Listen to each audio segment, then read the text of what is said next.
복음으로 구원 얻은 성도, 의롭다함을 받은 성도의 삶에 대한 11장까지의 말씀에 대한 결론적 말씀으로 그러면 우리의 삶을 어떻게 살아야 될 것인가? 의롭다 칭함받은 구원받은 백성들의 삶의 구체적인 삶은 그럼 어떻게 살아야 될 것인가? 그 결론이 등장합니다. 그래서 오늘 본문 1절은 그러므로 라고 시작하고 있죠. 바로 우리의 삶에 하나님께서 원하시는 사람 어떤 사람인가에 대해서 말하면서 의롭다 칭함받은 구원받은 백성들은 백성들의 삶에 우리가 어떻게 반응해야 될 것인가에 대해서 말하는데요.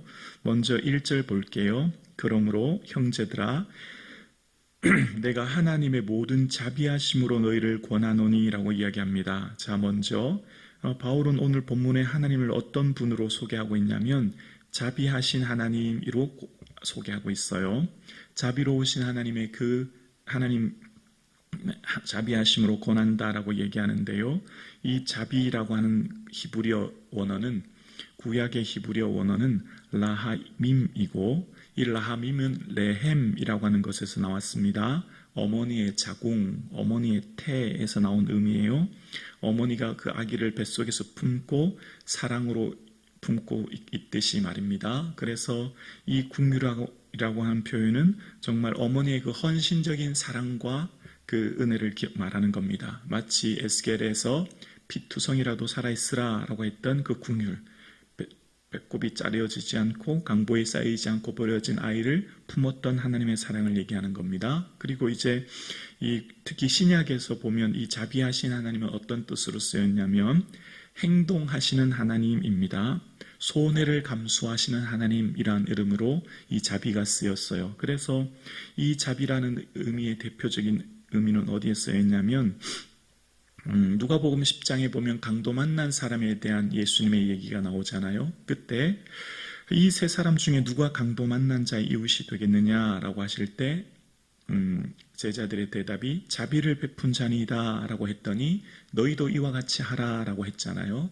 그때 사마리아 사람이 어떻게 했죠? 그 강도 만난 사람에게 가서 기름과 포도주로 그 상처에 붓고 싸매고 짐승에 태워서 증막에 데려가서 데나리온 2를 주면서 이 사람 돌봐주세요. 비용이 더 들면 제가 돌아올 때 갚아줄게요. 기억나시죠?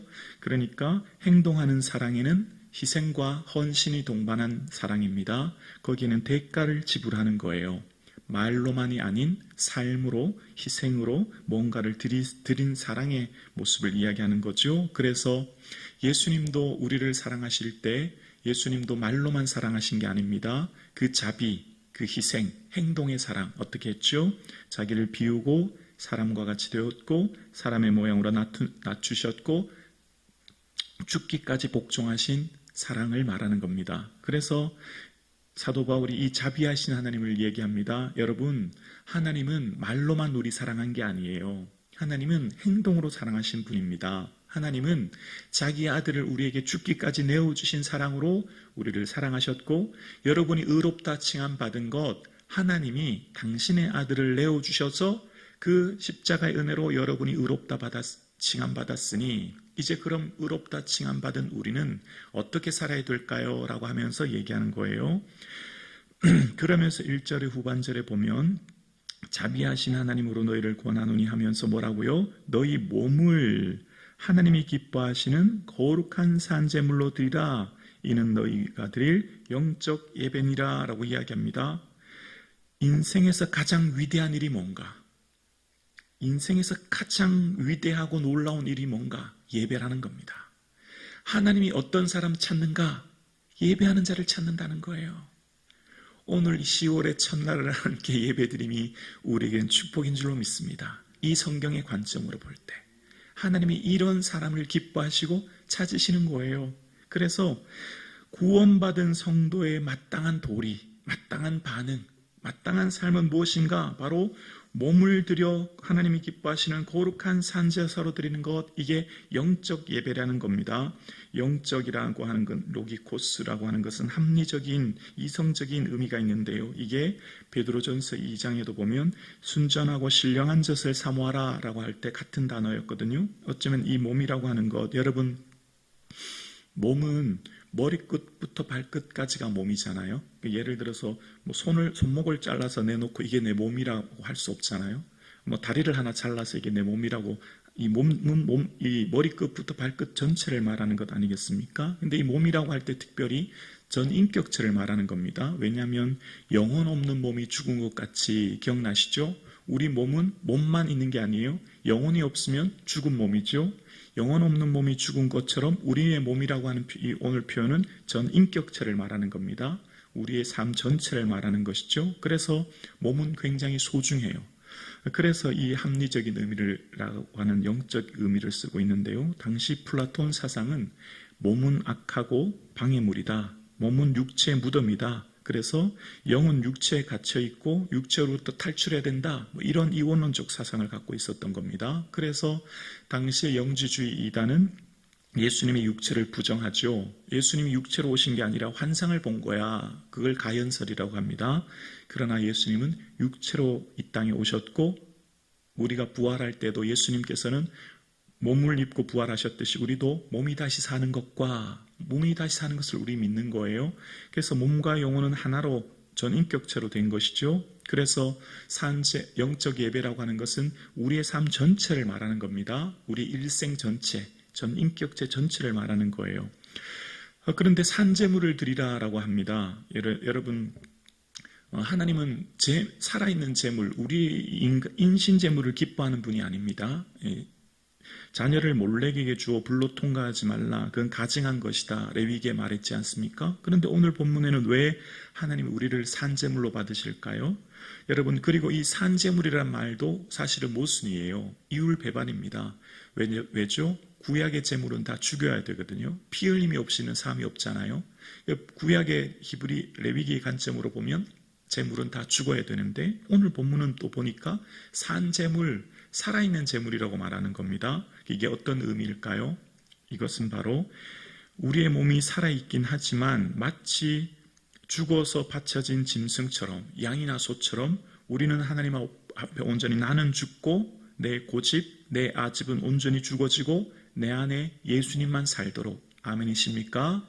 내가 그리스도와 함께 십자가에 못 박혔고 이제 내 안에 누가 살아요? 예수님만 사는 삶. 나의 고집, 아집, 나의 주장, 내 모든 생각을 내려놓고 내 안에 예수님만 사는 삶. 그래서 구약에 보면 거룩한 제물을 드리면 이 제물을 드릴 때 하나님이 흠량하십니다. 그걸 연락하신다고 하셨고 그 흠량하시면서 이것은 여호와 앞에 향기로운 냄새라라고 하면서 그걸 하나님 기뻐 받으시죠. 그래서 우리가 오늘 이 예배를 온전히 하나님 기뻐 받으시는 예배로 하나님 기뻐 받으시는 흠량하시는 예배가 되기 위해서는 어떻게 해야 되죠?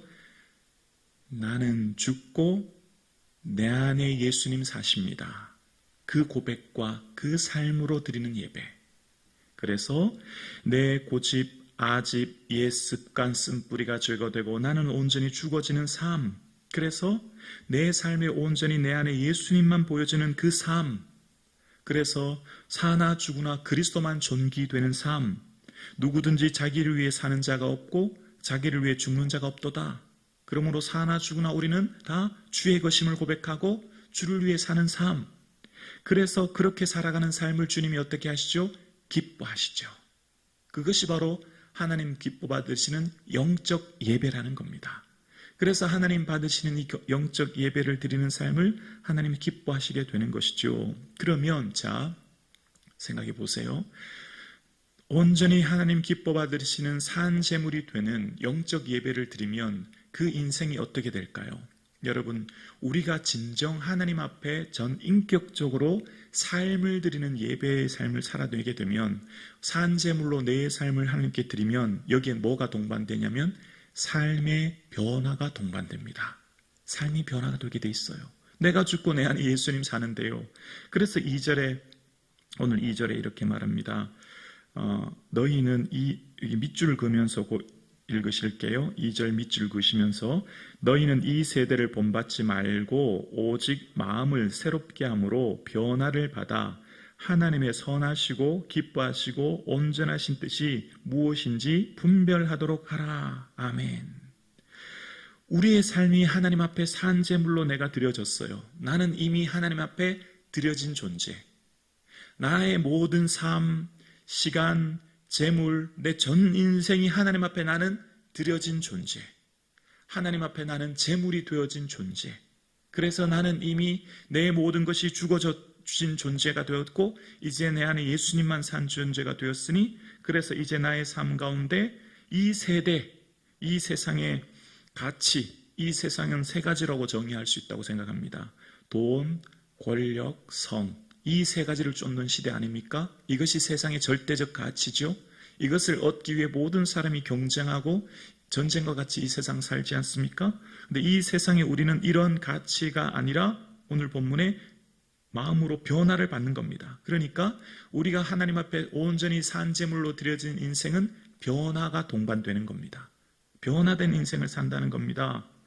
우리의 생각, 우리의 마음, 우리의 인생이 변화되어서 뭐가 변화되죠? 소원이 변화되는 겁니다. 아멘이시죠? 우리의 소원의 첫 번째가 예수님을 더욱 사랑하여 예수님을 닮아 예수님의 기쁨 되는 것.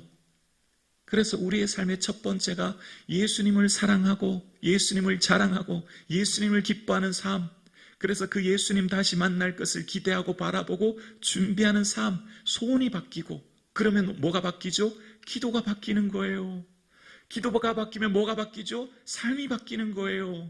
삶이 바뀌면 어떻게 되죠? 사람들이 우리를 보고 주님의 주되심, 주님의 살아계심을 보게 되는 겁니다. 이게 근원적으로 일어나는 도미노처럼 일어나는 파동이 되는 것이죠. 그래서 우리의 삶이 마음으로 변화된 삶을 살게 되는 것. 그래서 이 변화는요, 순서의 변화예요. 순서의 변화. 하루의 첫 시간을 하나님께 예배로 드리는 것.